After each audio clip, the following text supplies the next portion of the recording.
Hello and welcome back to the farm. On all our social media platforms, there's two questions we get asked the most. One, how come you have no weeds at the farm?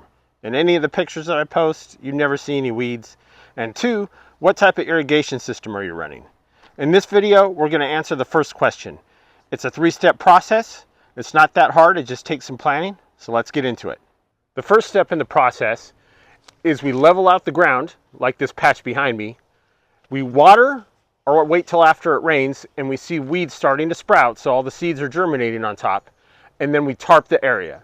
We leave the tarp on for 3 to 4 months, so we have to plan ahead, but that eliminates most of the surface seeds in the area. This is the tarp we use. It's a 50 by 100 foot tarp. This tarp is expensive. It's UV rated. We've had it for 3 years. We've used it in big sections all over the farm. You can see where it's sitting now. This is an area to the farm, pardon my camera skills there, that we haven't tarped yet. That'll get tarped in the end of the winter of 2026, the last section that we have to set up. And this is the area here where we had tarped. And you can see that all the weeds are gone and it's ready for us to get building. Now that the weed seeds are germinated and killed, the next thing you need to do is protect the ground. Birds are going to bring in seeds, wind's going to blow in seeds, and so if you don't cover it with something, you're just going to have the same problem again next year. We use bark, like you see behind me here. We get loads of it. We have a good relationship with a local arborist, but you could use grass clippings, leaves, whatever you have available to you to cover the ground. Plants are also another thing. So the beds that we plant in, those plants, as they get bigger, stop weed seeds from blowing in.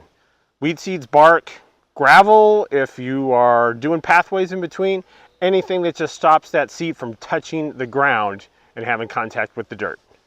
The third part in our process is we localize our water. So everything's on drip, delivering water just to the area where the plants are. We're not spraying water all over the place. So any weed seeds that birds do bring in or the wind blows in don't get germinated in the big bark paths. A couple of things to note: once you have tarped your area and you've germinated all those weed seeds, it's not advisable to go and dig that area up.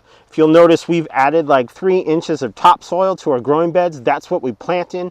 The roots will get to the dirt underneath, but we don't want to be digging up weed seeds and ruining all that work that we did.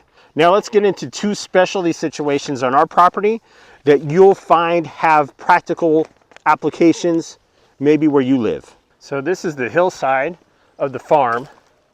It leads down to the river. And when we moved here, this hillside was all weeds, and we couldn't just tarp this, and we had to have something growing here because it's all sand, and erosion would start taking place and you could start to lose the hillside.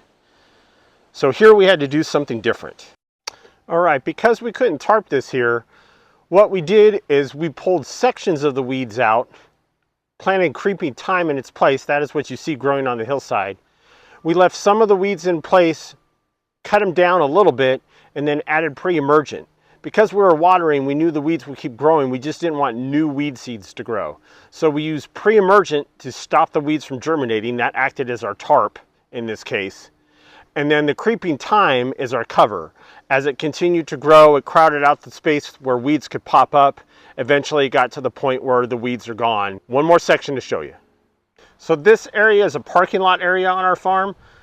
You can see the barns in the background and the windmill back over by where the hillside is. This is an area where some people would spray, or you could spray. The ground's really hard packed and we park on it, so there's nothing to cover it with. Weed seeds get blown in. There's not much we could do about it, and I'm not going to put bark on the ground for people to park on. So instead of spraying, we burn them. And I'm going to show you how to do that with a torch. Obviously use all the precautions. Make sure your safety gear, you have pants, boots, don't have sandals on. Make sure it's okay to burn. It's not a windy day, there's not other debris around, and you have a hose with water. So let's show you how we do that. So this is the setup I have. You can see it's just a standard propane tank with a torch on the end that is set up to cook weeds. The little igniter is the red button. There's a lever that does the amount of propane that's coming out, so you can adjust the flame, and it's really simple. I'll show you how it's done.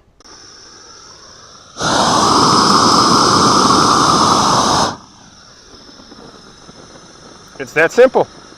All right, so those are the 3 steps that we use on the farm to eliminate weeds. Get them germinate, cover them with a tarp and kill them off the surface. Keep the ground covered. We use bark and topsoil. You could use leaves, grass clippings, even gravel will work as long as it's thick enough.